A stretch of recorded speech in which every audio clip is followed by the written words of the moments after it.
ஞானானந்தமயம் தேவம் நிர்மலஸ்படிகாகிருதிம் ஆதாரம் சர்வ வித்யானாம் ஹயக்ரீவம் பாஸ்மகே. நேயர்கள் அனைவருக்கும் அஸ்ட்ரோ கேஎஸ் ஐயங்காரின் பணிவான நமஸ்காரங்கள்.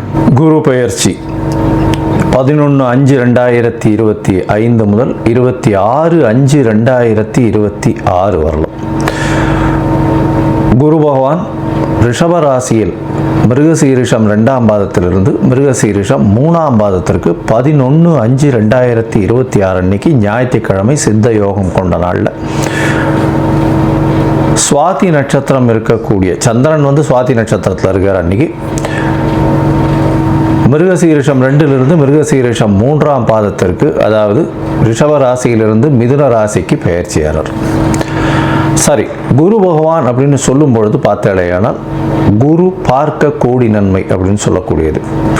இயற்கை சுவர்களிலே முதன்மை சுவர்னு சொல்லக்கூடியவர் குரு. 100% அவர் இருந்த இடத்தையும் சரி பார்த்த இடத்தையும் சரி எப்பொழுதுமே பலப்படுத்தக்கூடியவர். பொதுவாகவே சில கிரகங்கள் பார்த்தா அந்த இடம் கெட்டு போகும்னு சொல்லுவார். ஆனால் இவர் பார்த்தா அந்த கிரகங்கள் சுபப்படும். அதனால் அதீத சுபர்னு சொல்லக்கூடியவர். அதனால் பார்த்தாலேயானால் குரு பார்க்க கோடி நன்மை அப்படின்னு சொல்லக்கூடியது. குரு அப்படின்னு சொல்லக்கூடியவரை பொன்னன் அப்படின்னு சொல்லுவாள். அதை தவிர ப்ரஹஸ்பதி அப்படின்னு சொல்லுவாள். அதனால் குரு அப்படின்னு சொல்லும் பொழுது எல்லாவற்றையும் அவருடைய அருளால் மட்டுமே எல்லா விஷயங்களும் போகக்கூடியது. குருவுக்கும் புதனுக்கும் பெரிய வித்தியாசம் என்னன்னா, புதன் அறிவு காரகன், அறிவு சம்பந்தப்பட்ட கணிதம் சம்பந்தப்பட்ட விஷயங்களை பண்ணக்கூடிய விஷயங்கள் புதன் மூலியமாக வரும். ஆனால் குருவின் அருள் இருந்தால் மட்டும்தான் அந்த உபயோகத்தை, அந்த படித்த வித்தையை உபயோகப்படுத்தக்கூடிய தன்மையை உபயோகப்படுத்தக்கூடிய நேரத்தில் உங்களுக்கு ஞாபகம் வரும். அதனால தான் குருவின் பார்வை எந்த காலகட்டத்திலும் உங்களுக்கு ஏற்றது. குருவின் ஆசீர்வாதங்கள் ரொம்பவும் முக்கியமானது அப்படின்னு சொல்லக்கூடியது. சரி, குருவை பற்றி சொல்லும் பொழுது பார்த்தாலேனால் அவர் பொன்னன்னு சொல்லுவோம். அதை தவிர அவர் ப்ரஹஸ்பதினு சொல்லுவோம், தேவகுருன்னு சொல்லுவோம். இருக்கும் கிரகங்கள் 9 கிரகங்கள். அந்த 9 கிரகங்களில் 7 கிரகங்களை சொல்லுவோம். 2 கிரகங்கள், அதாவது ராகு கேத்துன்றது ஒரே உடலில் 2 தலையும் வாலாகவும் இருக்கிறதுனால அது சாயா கிரகங்கள். ஒரு இதுதான், அதாவது நிழல் அப்படின்னு சொல்லக்கூடியது. இந்த 7 கிரகங்களிலும் சூரியன் சந்திரனை விட்டால்னா 5 கிரகம் தான். அந்த 5 கிரகங்கள்லையும் மிகவும் முதன்மையான மிகவும் பெரிய இருக்கக்கூடிய கிரகமானது நம்மளுக்கு கிட்டத்தட்ட கொஞ்சம் அருகாமையில் இருக்கக்கூடிய கிரகம். அவருடைய பிரதிபலிப்பினால் நமக்கு 2.5 மடங்கு சுப பலன்கள், சூரியனுடைய ஒளி சக்தி நம்மளுக்கு வரும். அதனால் அதீத சுபம் கொடுக்கக்கூடியவர் குரு பகவான் என்று சொல்லக்கூடியது. சரி, இப்போ குருவின் பார்வை அப்படின்னு பார்த்தாலும் பொதுவாகவே எல்லா கிரகங்களும் 7ஆம் பார்வை அப்படின்றது சமசப்தம 180 டிகிரி பார்வைகளை பார்க்கும். ஆனால் குருவிற்கு விசேஷ பார்வை அப்படின்னு சொல்லக்கூடியது 5ஆம் பார்வையும் 9ஆம் பார்வையும் உண்டு. அதாவது அவர் இருக்கும் இடத்திலிருந்து 5ஆம் இடத்தையும் சுபப்படுத்துவார், 9ஆம் இடத்தையும் சுபப்படுத்துவார். மேலும் பார்த்தேனால் இந்த குரு பகவானுக்கு காலபுருஷ தத்துவத்தில் 9வது ராசியும் 12வது ராசியும் கொடுக்கப்பட்டிருக்கு. இதில் என்ன விசேஷம் அப்படின்னா, பாக்யஸ்தானத்தின் அதிபதினு சொல்லக்கூடியவர் குரு. அதாவது உங்களுக்கு ஒரு நல்ல விஷயம், எந்த ஒரு விஷயத்திலும் தடங்கள் இல்லாமல் பாக்கியங்கள் கிட்டணும் அப்படின்னா, செல்வங்களாக இருக்கட்டும், படிப்பனாக இருக்கட்டும், எந்த ஒரு விஷயம், நல்ல மனைவி இல்லாள், அது தவிர நல்ல இல்லம், அது தவிர குழந்தை பிராப்தி, எல்லா விஷயத்துக்குமே பாக்கியம் கிடைச்சிருக்குன்னு சொல்லணும்னாலே அதுக்கு குரு உங்களுடைய ஜாதகத்தில் நல்ல வலுப்பெற்று லக்னத்திற்கு இருக்கணும். அந்த மாதிரியான ஒரு விஷயம் இருந்ததே ஆனால் உங்களுக்கு பெரிய ஏற்றம் கொடுப்பார். குருவை பொறுத்தவரையிலும் பார்த்தேனால் 12ஆம் இடத்தையும் அவருடைய காலபுருஷ தத்துவத்தின் 12ஆம் இடமான மீனமும் குரு பகவானுக்கு உண்டானது. எப்பொழுதுமே 12ஆம் இடம்னு விரயஸ்தானத்தை சொல்லுவோம். அதை தவிர தூக்கஸ்தானத்தை சொல்லுவோம். இதெல்லாம் குருவினுடைய நல்ல இது பார்வையோ இருந்தாரே ஆனால் உங்களுக்கு சுப செலவுகள் வரும், நல்ல தூக்கம் வரும், உடலாக நல்லபடியாக இருக்கக்கூடிய காலகட்டமாக இருக்கும். இதெல்லாம் குருவினுடைய பார்வையோ குரு இருந்தாலோ வரக்கூடியது.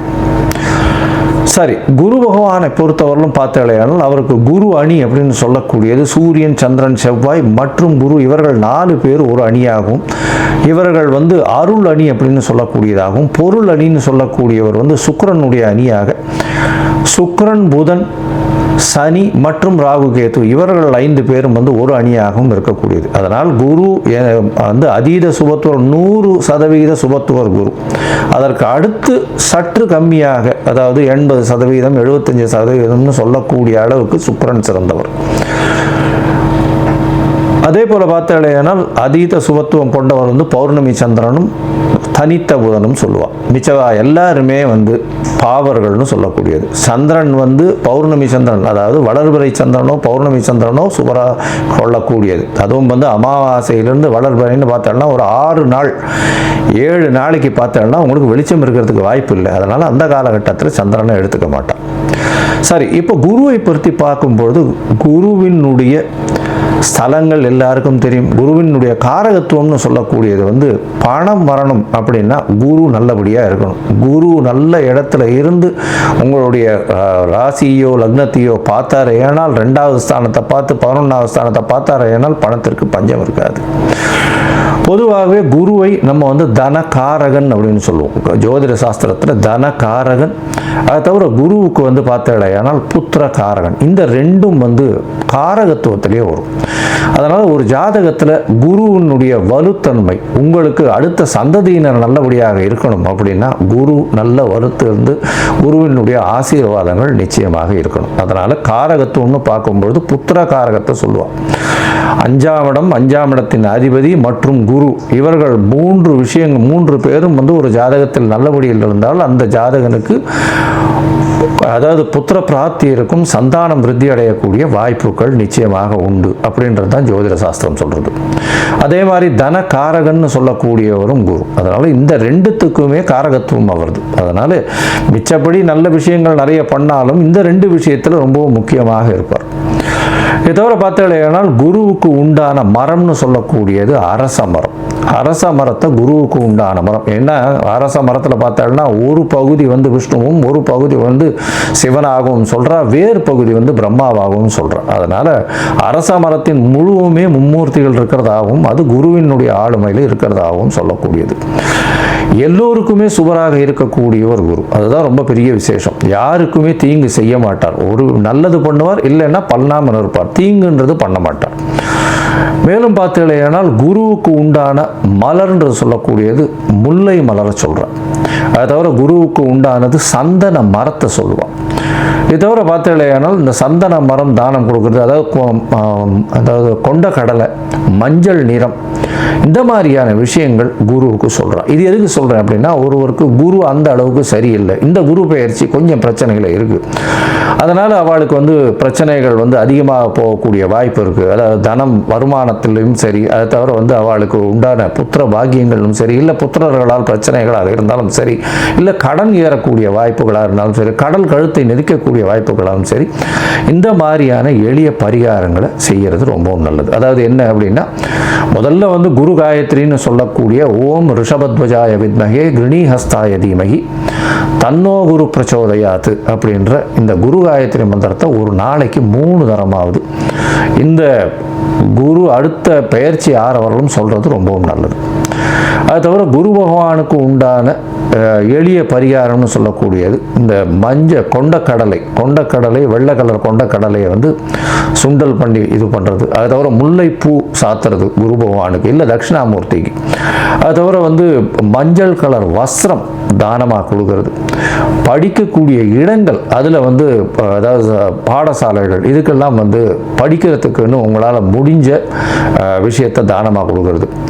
நெய் போட்ட ஸ்வீட்டு அது வந்து வாங்கி தானமாக கொடுக்கறது. அதாவது கோவிலில் வந்து நெய் போட்ட ஸ்வீட், அதாவது சக்கரை பொங்கல்னு வச்சுக்கலாம். அந்த மாதிரியான விஷயங்கள் கொடுக்கறதன் மூலியமாக குருவுக்கு உண்டான பிரீத்தி. சரி, இது எப்போ பண்ணலாம்? குருவுக்கு உண்டான பிரீத்தின்னு சொல்லக்கூடியது எப்போவுமே குருவின் நாளான, அதாவது வியாழக்கிழமை அன்னைக்கு பண்ணணும். அதை தவிர பார்த்தேனால் இந்த காயத்ரி மந்திரத்தை எப்போ சொல்லணும்? வியாழக்கிழமை கார்த்தால முதல் மணி நேரம், அதாவது ஹோரைன்னு சொல்லுவோம். அதாவது சூரியன் உதித்த முதல் மணி நேரத்தை ஹோரை அப்படின்னு சொல்லக்கூடியது. இந்த ஹோரையில் முதல் மணி நேர ஹோரை, அதாவது உங்களோட ஊரில் சூரிய உதயம் வந்து 7 மணி இருக்கலாம், இல்லை 6 மணி இருக்கலாம், இல்லை 5 மணி இருக்கலாம். எந்த மாதிரியான இதுவாக இருந்தாலும் சூரிய உதயத்தின் முதல் மணி நேரம் வியாழக்கிழமை அன்னைக்கு இந்த இது காயத்ரி மந்திரத்தை 3 முறை சொல்கிற இல்லையானால் உங்களுக்கு வரக்கூடிய வர வேண்டிய எந்த பிரச்சனைகளிலிருந்தும் நிச்சயமாக தவிர்க்கப்படும். சரி, இப்போ குரு பயிற்சி இந்த மேஷம் முதல் மீனம் வரை எப்படி இருக்கு அப்படின்றத ஒன்றா பார்க்கலாம். அதற்கு முன்னாடி என்னுடைய மொபைல் நம்பர் போயின்னு இருக்கும் இங்கே, அதாவது மேலே இருக்கும். உங்களுக்கு அஸ்ட்ராலாஜிக்கல் கன்சல்ட் தேவைப்பட்டதுன்னா நீங்கள் எனக்கு காண்டாக்ட் பண்ணுங்க. உங்களுடைய date, time, place of birth, உங்களுடைய பெயர், தாய் தகப்பனார் பெயர் வரலாம் அனுப்பிச்சு வைங்க. நான் உங்களுடைய ஜாதகத்தை போட்டு சந்தி இருக்கான்னு பார்க்குறேன். சந்தின்றது வந்து பார்த்தாலேயானால் மிருகசீரிஷம் 2ஆம் பாதம் நினச்சின்னு இருப்பா, 3ஆம் பாதத்தில் இருக்கும், ராசியே மாறிடும். இது வந்து நட்சத்திர சந்தி, நட்சத்திர பாத சந்தின்னு சொல்லுவோம். அதே மாதிரி லக்னத்தையும் பார்த்தேன்னா அதே மாதிரி லக்னத்தில் பார்த்தாலேயானால் விசாக நட்சத்திரம் நினச்சின்னு இருப்பா, விசாக நட்சத்திரம் துலா ராசி நினச்சின்னு இருப்பா, விசாக நட்சத்திரம் விருச்சிக ராசியில் இருப்பா. அதனால் சந்தி முதல்ல பார்க்கணும். அதே மாதிரி நட்சத்திரங்கள் எந்த நட்சத்திர பாதத்தில் நிற்கிறா அப்படின்றத முதல்ல தெரிஞ்சுட்டு உங்களுக்கு நடக்கக்கூடிய தசாபுக்தி, அந்தரம், சூக்ஷ்மம் இதெல்லாம் எப்படி இருக்குன்றதையும் பார்த்துட்டு இப்போ நடக்கக்கூடிய மாறுதல்கள் என்ன ஒரு மாற்றத்தை ஏற்படுத்த போகிறதுன்றதையும் பார்த்து உங்களுக்கு உண்டான பலன்களை நான் சொல்கிறேன். அதற்கு உண்டான கட்டணத்தையும் போடுறேன். அதை அனுப்புங்க. அனுப்பிச்சதுக்கப்புறம் உங்களுக்கு அப்பாயின்மெண்ட் தரேன். இப்போது மேஷம் முதல் மீனம் வரை குரு பெயர்ச்சி 2025 11/5/2025 முதல் 26/5/2026 வரை பார்க்கலாம். மேஷ ராசியை பொறுத்தவரையிலும் பார்த்தோம்னா குரு பகவான் அதாவது உங்களுடைய ராசிக்கு 2ஆம் இடத்துல இருந்தவர் 3ஆம் இடத்துக்கு போகிறார். அஸ்வினி பரணி கிருத்திகை இந்த 3 நட்சத்திரம் உண்டான 9 பாதத்துக்கு உண்டான மேஷ ராசிக்காரர்கள் செவ்வாயினுடைய ஆதிக்கத்தில், மேஷ ராசியின் அதிபதினு சொல்லக்கூடியவர் செவ்வாய். சரி, 3ஆம் இடத்துல போகிறாரே, 3ஆம் இடம்னு சொல்லக்கூடியது மறைவு ஸ்தானமாச்சே. குரு போய் அங்கே போய் உட்காந்து நம்மளுக்கு என்ன ஒரு இது இருக்கும் அப்படின்னு பார்த்தோம்னா மேஷ ராசிக்காரர்களுக்கு பெரிய ஏற்றத்தை கொடுக்க போகிறார். ஏன்னா 3ஆம் இடத்துல போய் அவர் உட்கார்ந்தாலும் 3ஆம் இடம்னு சொல்லக்கூடியது முயற்சி ஸ்தானம், வீரியஸ்தானம். முயற்சி ஸ்தானம்னு சொல்கிறது, வீரியஸ்தானம்னு சொல்கிறது இளைய சகோதர ஸ்தானம். அது தவிர வம்பு வழக்கு இந்த மாதிரியான பிரச்சனைகள் வந்ததுன்னா அதெல்லாம் சுமூகமாக தீரக்கூடிய ஸ்தானம். பொதுவாக 6ஆம் இடத்தை வம்பு வழக்கு சொல்லுவோம். இருந்தாலும் இந்த 3ஆம் இடம் அப்படின்னு சொல்லக்கூடியது தடைகளை தாண்டி வெற்றிகளை நோக்கி வெற்றி படிக்கட்டுகளுக்கு செல்லக்கூடிய வாய்ப்புகள் இந்த விஷயத்தில் ரொம்ப அதிகமாக இருக்கும். சரி, 3ஆம் இடத்துல இருக்கக்கூடிய குரு பகவான் உங்களுடைய இளைய சகோதரத்துக்குள்ள அந்யோன்யத்தை ஏற்படுத்தக்கூடிய வாய்ப்புகள் உண்டு. அதாவது அந்யோன்யம்னா ஏதாவது பிரச்சனைகள் ஏதாவது இருந்ததே ஆனால் ஒரு அமிக்கபிள் சொல்யூஷன் வரக்கூடிய வாய்ப்புகள் நிச்சயமாக உண்டு. 3ஆம் இடத்தில் இருக்கக்கூடிய குரு பகவான் மூலியமாக பார்த்தாலேயானால் உங்களுடைய புதிய முயற்சிகள் எல்லாம் கைகூடக்கூடிய வாய்ப்புகள் நிச்சயமாக உண்டு. அது தவிர 3ஆம் இடத்தில் இருக்கக்கூடிய குரு பகவான் ஏற்கனவே சொன்னது மாதிரி 5, 7, 9 பார்வை அவருக்கு இருக்கிறதுனால உங்களுடைய ராசிக்கு 7ஆம் இடத்தை பார்க்குறார், 9ஆம் இடத்தை பார்க்குறார். அது தவிர 11ஆம் இடத்தை பார்க்குறார்.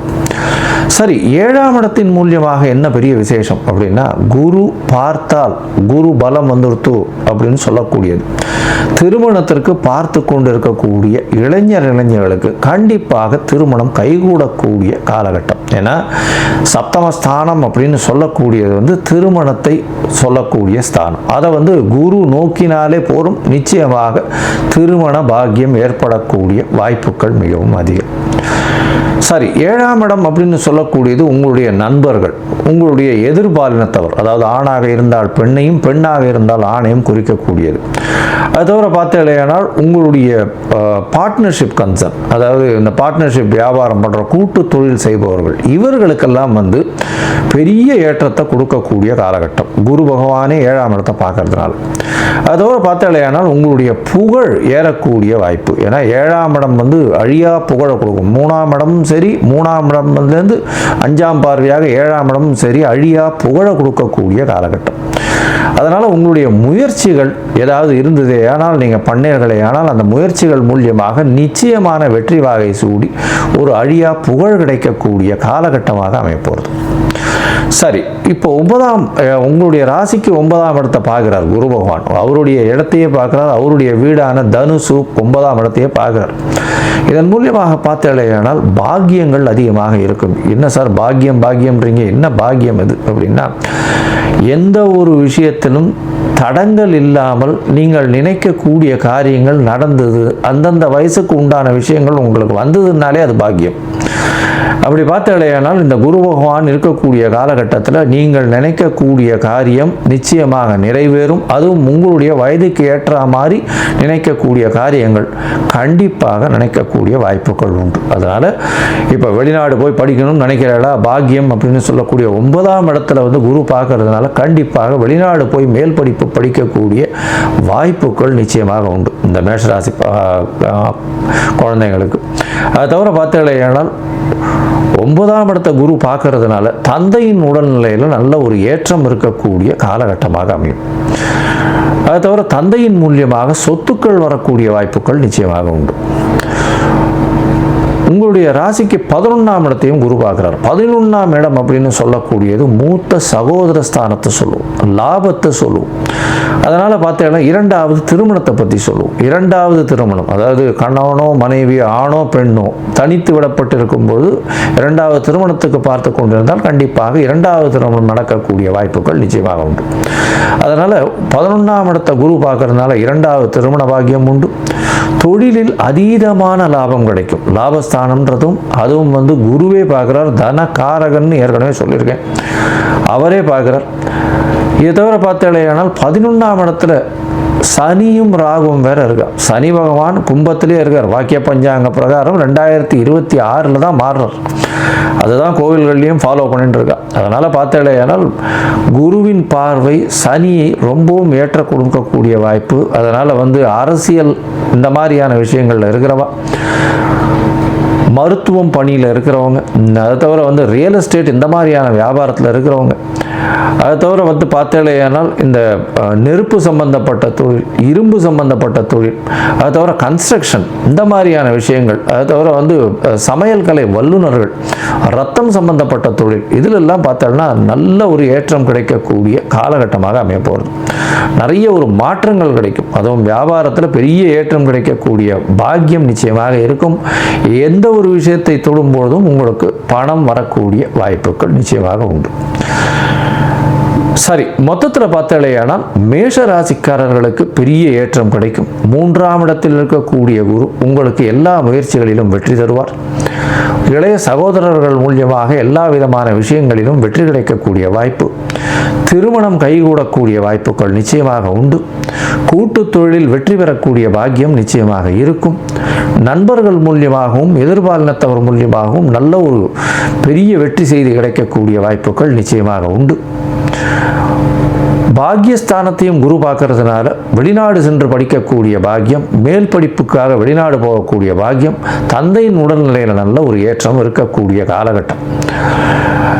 இந்த காலகட்டத்தில் தந்தையின் சொத்துக்கள் வரும். அதாவது மாதிரி ட்ரெடிஷ்னலாக இருக்கக்கூடிய பிஸ்னஸில் உங்களையும் இன்வால்வ் பண்ணுவாங்க. நீங்களும் ஒரு போர்ட் ஆஃப் டைரக்டராகவோ இல்லைன்னா அந்த இதில் பார்ட்னர்ஷிப்பில் உள்ளே போகிறதோ அந்த மாதிரியான விஷயங்கள், தந்தை நடத்தக்கூடிய வியாபாரத்தில் நீங்களும் உள்ளே போவீங்க.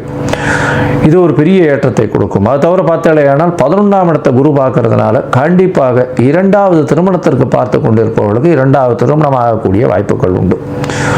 அதை தவிர பார்த்தாலேயானால் உங்களுக்கு லாபங்கள் அதிகமாக இருக்கும். செய்யும் தொழிலில் பெரிய ஏற்றம் கிடைக்கக்கூடிய வாய்ப்புகள் நிச்சயமாக உண்டு.